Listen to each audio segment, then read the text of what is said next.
नमस्कार मित्रांनो, मी आहे डासर. आता आपण या सेशनमध्ये ट्री टोपोलॉजी पाहणार आहोत. तर ट्री टोपोलॉजीचा आपण या ठिकाणी डायग्राम पाहत आहोत. Tree topology combines the characteristic of the bus topology and star topology. तर स्टार टोपोलॉजीच्या आणि बस टोपोलॉजीच्या एकत्रीकरणाने आपणाला काय निर्माण होणार आहे? ट्री टोपोलॉजी निर्माण होणार आहे. Okay. Tree topology is a type of structure in which all computers are connected to each other in hierarchical fashion. तर या ठिकाणी हायरार्चिकल फॅशनमध्ये काय केलं जाणार आहे? कॉम्प्युटर नेटवर्क निर्माण केलं जाणार आहे. ट्री स्ट्रक्चरमध्ये निर्माण केलं जाणार आहे. One topmost node is a tree topology is known as a root node and all other nodes are descendant of that root node. तर हा जो काही टॉपचा नोड असणार आहे त्याला रूट नोड असं म्हटलं जाणार आहे आणि त्या रूट नोडच्या खाली सगळे नोड्स जे आहेत ते डिसेंडेंट नोड म्हणून ओळखले जाणार आहेत. There is only one path exist between two nodes for the data transmission. Thus it forms the parent child hierarchy. तर ह्या ठिकाणी चाइल्ड पॅरेंट हायरार्ची या ठिकाणी निर्माण केली जाते. त्याच्यामुळे ओनली वन पाथ आपल्याला टू नोड्समध्ये त्या ठिकाणी पाहायला मिळणार आहे. तर या ठिकाणी आपण पाहूया. तर ही जी काही बस आहे या बसला काय कनेक्ट केलेलं आहे? दोन स्टार नेटवर्क कनेक्ट केलेलं आहे. तर या ठिकाणी हा एक स्टार नेटवर्क आहे, हा त्याचा सेंट्रल नोड आहे आणि त्याच्या अंडर हे 3 नोड्स आहेत. त्याच पद्धतीनं या ठिकाणी वन मोर स्टार नेटवर्क आहे आणि या स्टार नेटवर्कमध्ये हा सेंट्रल नोड आहे आणि हे त्याचे ऑल अदर काय आहेत? चाइल्ड नोड्स आहेत किंवा कनेक्टिंग नोड्स आहेत. ओके. तर आपण या ठिकाणी जी रिलेशनशिप पाहतोय ती कशी असणार आहे? चाइल्ड पॅरेंट रिलेशनशिप असणार आहे.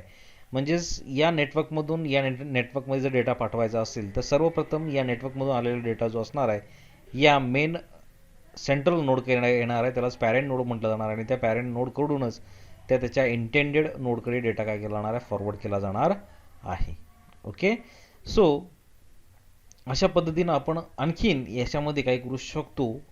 आणखीन नवीन नोड्स जे आहेत आपण ॲड करू शकतो. फॉर एक्झाम्पल मी जर ह्या नोडला सेंट्रल नोड केला तर याच्या अंडर देखील आपल्याला आणखी नंबर ऑफ नोड्स काय करता येणार आहेत?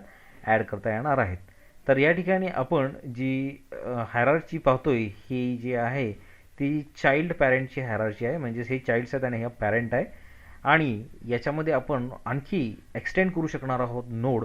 त्यावेळी आपणाला जो काही नोड असणार आहे तो एक पॅरेंट म्हणून या ठिकाणी दुसऱ्याचा चाइल्ड हा नेक्स्ट ट्रीसाठी काय नेक्स्ट ब्रँचसाठी तो काय असणार आहे? पॅरेंट असणार आहे. सो अशा पद्धतीने मल्टिपल ब्रँचेस आपण या ठिकाणी वाढवू शकणार आहोत आणि त्यातून आपल्याला जी निर्माण होणारी टोपोलॉजी असणार आहे ती आपण ट्री टोपोलॉजी म्हणून या ठिकाणी ओळखला जाणार आहोत. तर विचार करा की ही एक ट्रीची ब्रँच आहे आणि ही एक त्याची अनादर वन ब्रँच आहे आणि या ब्रँचमध्ये one is parent and another one is child आणि ह्या चाइल्डचे देखील काय असू शकणार आहे? सब चाइल्ड असू शकणार आहे. ॲडव्हान्टेजेस पाहतोय आपण. Support for the broadband transmission. Tree topology is mainly use to provide the broadband transmission that is signals are sent over a long distance without being attenuated. तर ब्रॉडबँड ट्रान्समिशनसाठी आपण अशा पद्धतीची टोपोलॉजी त्या ठिकाणी वापरणार आहोत. Easily expandable. We can add a new device to the existing network. Therefore we can say that tree topology is easily expandable. So मगाशी आपण डायग्राममध्ये क्लिअर केलेलं आहे की आपल्याला एखादं नोड जर याच्यामध्ये ॲड करायचा असेल तर आपण व्हेरी इझिली काय करू शकतो? ॲड करू शकतो. आहे तो चाइल्ड आपण काय करू शकतो? ॲज अ पॅरेंट म्हणून निर्माण करू शकतो आणि त्या ठिकाणी आपल्याला त्याचे सबचाइल्ड्स निर्माण करता येऊ शकणार आहे. Easily manageable. In tree topology the whole network is divided into the segments known as a star network which can be easily managed and maintained. तर या ट्री टोपोलॉजीमध्ये प्रत्येक ब्रँचची एक सेगमेंट असणार आहे ती आपण सेपरेटली आणि व्हेरी इझिली काय करू शकतो? मॅनेज करू शकतो individually. Error detection. Error detection and error correction are very easy in the tree topology. याच्यामध्ये एखादं नोड किंवा एखादी केबल जर खराब झाली असेल ते आपल्याला इझिली डायग्नोज करता येणार आहे आणि त्याच्यावरती आपल्याला मेंटेनन्स इझिली देता येणार आहे. Limited failure. The breakdown in one station does not affect the entire network. एखादं मशीन खराब झालं तर संपूर्ण नेटवर्क खराब होऊ शकणार नाही आहे. Point to point writing. It has point to point writing for individual segments. त्या ठिकाणी प्रत्येक सेगमेंटमध्ये काय होणार आहे? One device to another device काय केला जाणार, डेटा फॉरवर्ड केला जाणार आहे. मगाशीच मी तुम्हाला एक्झाम्पल सांगितलेलं आहे की याच्यामध्ये ह्या मशीनला जर ह्या मशीनला डेटा पाठवायचा असेल, या मशीनला जर या मशीनला डेटा पाठवायचा असेल, तर हे मशीन ह्या सेंट्रल नोडला पाठवेल, या सेंट्रल नोडमधून या पुन्हा बसमधून या सेंट्रल नोडकडे डेटा येणार आहे आणि या सेंट्रल नोडकडून या पर्टिक्युलर मशीनकडे डेटा पाठवला जाणार आहे. यालाच पॉईंट टू पॉईंट कम्युनिकेशन असं म्हटलं जाणार आहे. डिसएडवांटेजेस पाहतोय आपण. Difficult troubleshooting. If any fault occurs in the node then it becomes difficult to troubleshoot the problem.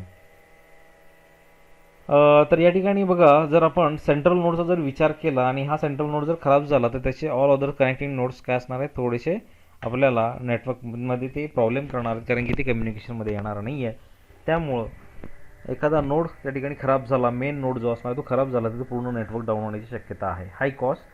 A device required for broadband transmission are very costly. तर या ठिकाणी broadband transmission करत असताना या ठिकाणी cost काय होणार आहे, वाढणार आहे, कारण की जो पाथ जो आहे तो पाथ काय होतो याच्यामध्ये इन्क्रीज होते, number of cables, number of nodes याच्यामध्ये वाढतात, त्यामुळे ब्रॉडबँड डेटा ट्रान्समिशनसाठीचं जे कॉस्ट आहे या ठिकाणी वाढणार आहे. Failure. A tree topology mainly relies on the bus cable and failures in the bus cable will damage the overall network. त्या ठिकाणी बसच जर खराब झाली, मेन बॅकबोन केबल जर खराब झाली तर पूर्ण नेटवर्क डाऊन होणार आहे. Reconfiguration difficulties. If a new device are added then it becomes difficult to reconfigure. याच्यामध्ये आपल्याला एखादा नवीन डिव्हाइस ॲड केला तर मग तो कोणाच्या अंडर ॲड करायचा आणि मग त्याचा पाथ कसा फॉलो करायचा किंवा पाथ कसा एस्टॅब्लिश करायचा हे थोडंसं डिफिकल्ट होणार आहे न्यू नेटवर्कमध्ये न्यू डिव्हाइस ॲड केल्यानंतर. तर मित्रांनो, मी आशा करतो की तुम्हाला निश्चित हा ट्री टोपोलॉजी टॉपिक या ठिकाणी समजला असेल. काही शंका असेल तर मला कमेंट करा. तोपर्यंत धन्यवाद.